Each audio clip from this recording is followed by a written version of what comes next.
Hi friends, welcome back to my channel. ఈరోజు మరొక కొత్త వీడియోతో మీ ముందుకు వచ్చేసాను. ఈరోజు వీడియో ఏంటంటే అరిసెలు సంక్రాంతికి చేసుకున్నాం అనమాట. ఎలా చేసుకున్నామని ఈ వీడియోలో చూసేసేద్దాము.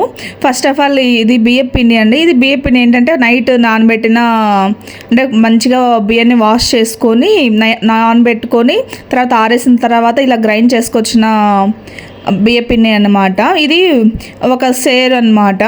అండ్ ఇది చూపిస్తున్నాను కదా, ఇంత మెత్తగా గ్రైండ్ వేసుకోవాలి. తర్వాత ఇది ఒక సేర్ తీసుకున్నాం కదా, ఇది బియ్యం పిండి మొత్తం గ్రైండ్ చేసుకొచ్చిన తర్వాత ఇది స్టవ్ ఆన్ చేసుకొని ఇలా బెల్లంని మొత్తం రోట్లో దంచుకొని, మీరు ప్రీవియస్ వీడియోస్లో చూసింటారు, అంటే చినికాయ ఉండలు చేస్తుంటాం కదా, ఆ వీడియోలో బెల్లం దంచుతాం కదా, అలా దీన్ని ఇలా దంచిన తర్వాత దీన్ని లైట్గా కొన్ని వాటర్ వేసుకొని ఇలా గ్యాస్ మీద కరిగించుకోవాలన్నమాట. అంటే పాకానికి మొత్తం చేస్తే రాదు కదా, సో అందుకోసం లైట్గా కరిగించుకుంటున్నాం అనమాట. ఇది ఒక సేరు బియ్యం పిండికి ఇది ఆల్మోస్ట్ 1 కేజీ బెల్లం అనమాట. దాంట్లో చూసుకొని బియ్యం పిండి చూసుకొని వేసుకోవాలన్నమాట. తర్వాత ఇలా కట్టెలపై మీకు తీసుకొచ్చేసాం మొత్తం కరిగించేసి. ఇక్కడ చూడండి ఒకసారి.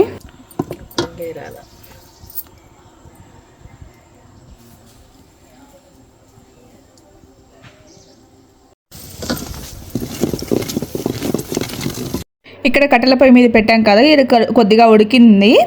ఇక్కడ చూస్తున్నారు కదా, అలాగే కొద్దిగా పొంగు వస్తున్నట్లు అలా ఉందన్నమాట. ఇలా తిప్పుకుంటూ ఉండాలి, ఎందుకంటే కొద్దిగా అడుగంటకుండా మంటని కొద్దిగా మంచిగా పెట్టుకొని తర్వాత చూస్తున్నాం ఇలా వంటలు వస్తున్నాయి లేదా పాకం పట్టిందా లేదా అని చెప్పేసి. అరిసెలకి లైట్గా ముదురు పాకం కావాలన్నమాట. అరిసెలకి మరీ అంత ముదురు పాకం కాదు, మరి ఎక్కువ ముదురు పాకం మీద అరిసెలు సరిగ్గా రావు. ఇంకా వంట చేస్తుంటే రావట్లేదని చెప్పేసి ఇంకా కాసేపు ఉడకబెట్టుకుంటాం అన్నమాట. ఇక్కడ చూడండి, మీకు చూపిస్తున్నాను కదా ఈ వీడియోలో. కానీ కట్టెల పొయ్యి మీద చేసుకొని ఏ ఐటమైనా సూపర్గా ఉంటుంది కదా. పల్లెటూరు వాతావరణం, పల్లెటూరు లైఫ్ చాలా బాగుంటుంది. ఇలా పండగలకి ఇలా పల్లెటూరుకి వెళ్ళి చేసుకుంటే చాలా సూపర్గా ఉంటుందన్నమాట. చాలా హ్యాపీగా ఎంజాయ్ చేసాము. ఇక్కడ చూడండి, మళ్ళీ నెక్స్ట్ చూస్తున్నాం అన్నమాట. ఇది చూడండి ఒకసారి, ఇక్కడ ఆల్మోస్ట్ వచ్చేసింది. ఇంకా కొద్దిసేపు ఉడికితే మంచిగా ఉండలు వస్తాయన్నమాట. ఇక్కడ చూపిస్తున్నాను కదా, ఇలా మీకు ఎవరైనా తెలియకపోతే ఇలా వాటర్లో వేసుకొని లైట్గా వేసుకొని చూసుకోండి, ఉంటలు వస్తున్నాయి. అంతగా కాదు, ఇక్కడ చూడండి ఇంకొక లైట్గా కావాలన్నమాట. సో అందుకోసమని ఇంకా కాసేపు ఇలా తిప్పుకుంటూ ఉండాలన్నమాట. చూడండి ఇక్కడ చూపిస్తున్నాను కదా. ఇంకా కొద్దిగా అవ్వలేదని చెప్పేసి మా మమ్మీ ఇంకా తిప్పుతుందన్నమాట. ఇలా తిప్పుతూ ఉండాలి, ఎందుకంటే కొద్దిగా గడగడలు అవుతుందన్నమాట. ఎప్పుడైనా ఇలా పొయ్యి మీద కొద్దిగా మరీ ఎక్కువ మంట కాకుండా మామూలుగా పెట్టి ఇలా చూస్తున్నాం అన్నమాట. ఇలా తర్వాత ఇలా నెక్స్ట్ టైం చూసిన తర్వాత ఇక్కడ చూపిస్తున్నాను కదా, ఇక్కడ చూడండి మా మమ్మీ ఎలా చూస్తుందో. చాలామందికి ఫస్ట్ టైం చేసే వాళ్ళకి అసలు తెలియదు, నిజం చెప్పాలి నాకు కూడా తెలియదు, కానీ ఇలా నేర్చుకున్నాను అనమాట ఎలా చేసేదాన్ని. ఇక్కడ చూడండి వచ్చేసింది పాకం అన్నమాట. ఇక్కడ చూపిస్తున్నాను కదా, ఇలా రావాలన్నమాట ఇలా అరిసెలకు మాత్రం. తర్వాత ఈ అరిసెల్లోకి యాలకుల పొడి అనమాట మిక్సీకి వేసుకున్నాం. ఇలా కొబ్బరి ఒక చిప్ప అనమాట. అండ్ అలాగే ప్యూర్ నెయ్యి అనమాట. ఇది పల్లెటూరులో చేస్తారు కదా, ప్యూర్ నెయ్యి, నో కల్తీ ఏముండదు అనమాట. తర్వాత వీటన్నిటిని ఇలా యాలకుల పొడిని అండ్ అలాగే కొబ్బరి తురుముని ఇలా అరిసెలోకి వేసుకుని టేస్ట్ సూపర్గా వస్తుంది అనమాట. నిజంగా చాలా సూపర్గా ఉంటుంది టేస్ట్ అయితే మాత్రం. ఇవన్నీ వేసుకుని నిజంగా టేస్టీగా ఉంటుందన్నమాట. ఇలా మొత్తము నీట్గా ఎక్కువ మంట కాకుండా కొద్దిగా లో ఫ్లేమ్లో పెట్టుకోవాలి. తర్వాత ఏంటంటే మనం బియ్యం పిండిని ఆడిచి పెట్టుకున్నాము కదా, రాత్రి నానబెట్టి ఎండబెట్టి ఇలా పెట్టుకున్నాం కదా, ఈ బియ్యం పిండి కొద్దిగా వేసుకుంటూ ఇద్దరు కావాలి మనుషులు, ఒకరు వేస్తుండే వాళ్ళు ఇంకొకరు కలుపుతున్న వాళ్ళు కావాలి. చూడండి ఇలా మా మమ్మీ ఎలా కలుపుతుందో ఒకసారి చూసేసేయండి. ఇక్కడ ఇలా కొద్దిగా వేసుకుంటూ కలుపుతూ ఉండాలి, లేకపోతే ఉంటలు వచ్చేస్తుంది అనమాట. ఇలా కలిపితే నీట్గా వస్తుందన్నమాట. మీకు ఆల్రెడీ తెలిసే ఉంటుంది, చాలామంది ఎక్స్పీరియన్స్ వాళ్ళు ఉంటారు, అమ్మ వాళ్ళకి తెలిసే ఉంటుంది. ఇది తెలియని వాళ్ళ కోసం మరీ చెప్తున్నాను అనమాట. ఇక్కడ చూడండి, తర్వాత నేను వేస్తున్నాను. చాలాసేపు పడుతుంది, ఎందుకంటే కొద్దిగా మంట తీసేసామన్నమాట, కింద అడుగుంటుందని చెప్పేసి.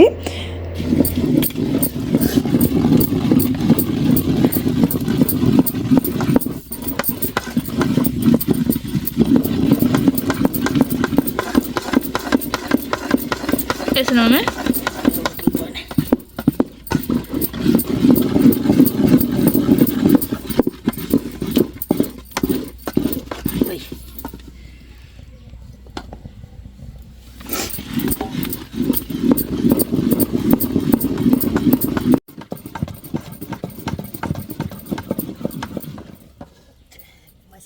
చూడండి ఒకసారి కొన్ని అరిసెల కోసం ఇంత కష్టపడాలన్నమాట. ఈసారి అరిసెలు మాత్రం కొన్నే వేసుకున్నాము, అంటే ఎక్కువ తినేవారు లేరని చెప్పేసి ఒక సేర్ వేసుకున్నాం అన్నమాట.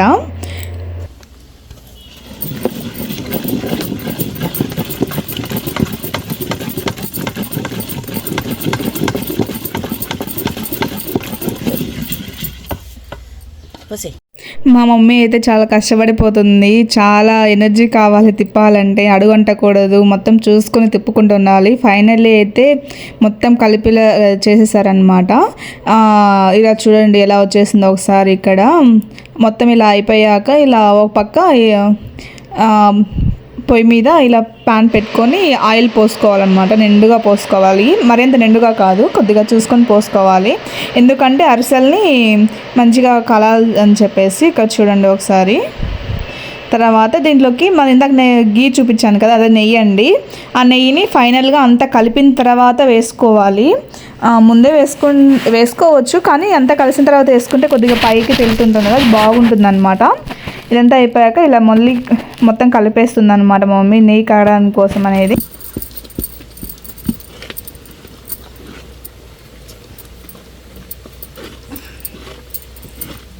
తర్వాత ఈ గీ అండ్ అదే అంటారు కదా, నెయ్యిని మొత్తం కలిపేసుకున్న తర్వాత నీట్గా మొత్తం అంటుకున్న తర్వాత ఇలా పక్కన దాంట్లో ఎక్కువ కాలుతుంటుంది కదా, వంటలు చేయలేమని చెప్పేసి ఇలా పక్క దాంట్లో కొద్దిగా ఆయిల్ వేసుకొని ఇలా మొత్తం కాదు హాఫ్ తీసుకోవాలి. తర్వాత ఇది అయిపోయిన తర్వాత ఇంకో కొద్దిగా తీసుకొని వేసుకోవాలన్నమాట.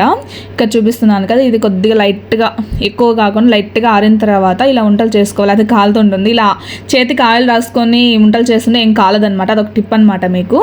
ఇక్కడ చూడండి మా మమ్మీ ఇలా చిన్నవి వంటలు చేసేసి ఇలా పల్చడిగా చేస్తుంది. ఎక్కువ పల్చడి మీడియంగా చేస్తుంది. కొంతమంది లావుగా చేసుకుంటారు, అంటే ఎవరి ఇష్టం వాళ్ళది కదా, సో అనే. తర్వాత ఇక్కడ చూడండి కొద్దిగా ఆయిల్ హీట్ అయిన తర్వాత ఇలా ఒక్కొక్క అరిసెని మనం ఎలా చేసుకున్నామో ఇలా వేస్తూ ఉండాలన్నమాట. ఇక్కడ చూస్తున్నారు కదా, కాగుతుంది, ఇంకా లైట్గా కాగాలన్నమాట. ఇలా మీరు కూడా ఇలాగే చేసుకుంటారు అరిసెలు? అంటే కొంతమంది నువ్వులు వేస్తారు వాటిపైన, మేము అలా ఏం వేసుకోవట్లేదు. అంటే కొద్దిగా మాకు అలా ఇష్టం, ఇలా తినడమే ఇష్టం అని చెప్పేసి ఇలా మా మమ్మీ చేస్తుంది. ఇక్కడ చూడండి ఫస్ట్ అయితే చేసాము ఒకటి, తర్వాత ఇంకా కొద్దిగా ఆయిల్ హీట్ అవ్వాలని చెప్పేసి ఇంకా చిన్నగా చేస్తుంది అనమాట. ఇక్కడ చూడండి ఎలా తీస్తున్నారో. కొద్దిగా ఇలా అన్నీ కొద్దిగా కాగిన తర్వాత లైట్గా బ్రౌనిష్ కలర్లో వచ్చిన తర్వాత ఇక్కడ చూడండి ఒకసారి ఇలా గరిటలోకి ఇలా తిప్పుకుంటూ ఉండాలి. అండ్ అలాగే కాగిన తర్వాత కొద్దిగా లైట్గా ఆయిల్ వంచేసుకోవాలి, అయితే ఆయిల్ ఎక్కువ అవుతుంది అనమాట. ఇలా వంచుకుంటే అరిసెలు నీట్గా ఒక పర్ఫెక్ట్ షేప్లో వస్తాయి. తర్వాత వేరే ప్యాన్లోకి తీసేసుకోవాలి. కొన్ని అయిన తర్వాత ఆరబెట్టుకోవాలన్నమాట. అది చూపిస్తాను మీకు వీడియోలో.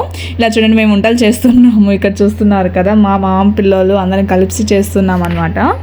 మీలో ఈ విషయం తెలుసా మీకు? అరిసెలు చేసేటప్పుడు మాట్లాడకూడదంట, అంటే మాట్లాడితే అరిసెలు సరిగ్గా రావంట. ఇది పల్లెటూరులో చాలామంది నమ్ముతారు. ఇలా మీ పల్లెటూర్లలో కూడా ఇలాగే అంటూ ఉంటారా? కామెంట్ బాక్స్లో మెన్షన్ చేయండి. ఇలా అంటే మా ఊర్లో అయితే ఇలా అంటారనమాట.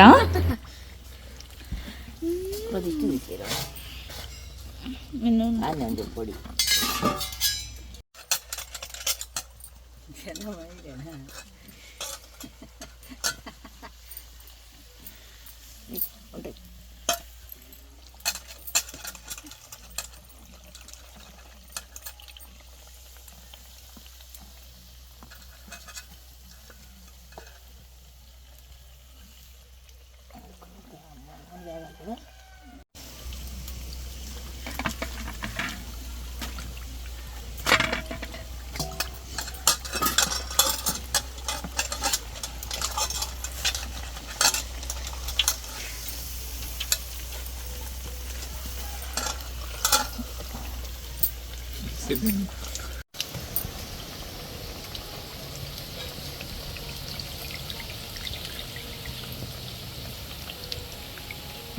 ఇలా అరిసెలకి ఒకరు ఉండలు చేస్తుంటే ఇంకొకరు అంటే పల్చడిగా చేస్తుంటే ఇంకొకరు తీసేవాళ్ళు కావాలన్నమాట. ఎక్కువైతే కొన్ని అయితే వేరే వాళ్ళు అవసరం లేదనమాట. పొయ్యి మీద కాబట్టి స్పీడ్గా అయిపోతున్నాయి, లేకపోతే మాడిపోతే సరిగ్గా ఉండవు కదా. ఇలా పల్లెటూరులో ఇలా చెట్ల మధ్యలో కూర్చొని పొయ్యిలించి ఇలా వంటలు చేస్తుంటే ఆ ఫీల్ నిజంగా వేరే కదా అండి. నిజంగా నేచర్ ఎంజాయ్ చేస్తూ ఇంకా సూపర్గా ఉంటుందన్నమాట. మీలో చాలామందికి ఇలా పల్లెటూరు వాతావరణం ఎంతమందికి ఇష్టమో కామెంట్ బాక్స్లో మాకు ఖచ్చితంగా మెన్షన్ చేయండి.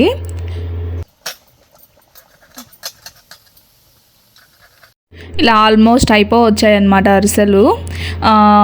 చాలా అయితే చాలా టేస్టీగా ఉన్నాయి. మీరు కూడా ఒకసారి ఇంట్లో ట్రై చేయండి. నిజంగా చాలా టేస్టీగా ఉన్నాయి అరిసెలు మాత్రము. మీలో ఎంతమందికి అరిసెలు ఇష్టమో స్వీట్స్లో కమెంట్ బాక్స్లో ఖచ్చితంగా మెన్షన్ చేయండి. ఇలా అరిసెలన్నీ చేసిన తర్వాత ఆరబెట్టుకోవాలి, లేకపోతే ఏంటంటే మొత్తం అంటుకొని పోతాయి. మేము ఫస్ట్ టైం ఒకసారి అయితే ఇలా ఎక్కువ ఆరబెట్టలేదు, మొత్తం అంటుకొని పోయాయి. ఫైనల్గా ఇలా ఆరబెట్టేసుకోవాలన్నమాట. ఇలా అరిసెలు రెడీ అయిపోయాయి ఫైనల్లీ మర్చిపోకండి, please like, do subscribe to my channel. పక్కనే గంట ఐకాన్ దాన్ని క్లిక్ చేయండి.